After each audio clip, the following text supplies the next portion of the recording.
David Einhorn's Greenlight Capital has another report about how they're doing so far this year. And Jason, it's not very pretty. No. We already knew January was bad. He said it was the worst ever, right? And now he comes in another 6.2% down, 12% down for the year. What is going on with David Einhorn? And obviously part of it is relative.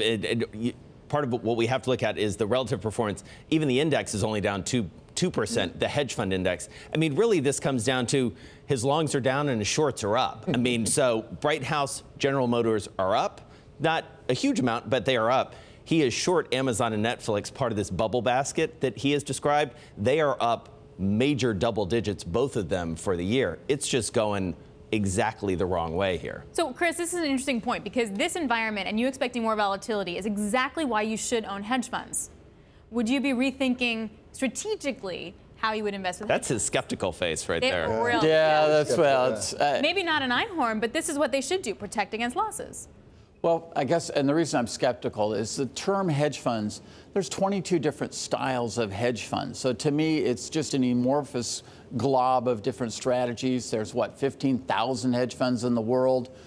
The top 100 have most of the assets, and that's why they get a lot of attention. But most of these, like that portfolio, are an actively traded portfolio, which is very hard to do. I think there are particular strategies that you guys would call hedge funds. I just call them trading strategies that do help in this kind of a volatility and diversify the market.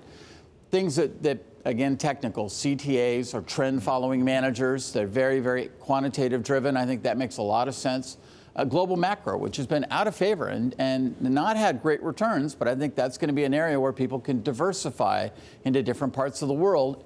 This whole market has been driven by momentum. Look at the last 5 years. It's all one big momentum trade. Tons of high-frequency trading in our market. Most everybody else is in ETFs and stable. So for us, we want to balance that momentum with other strategies.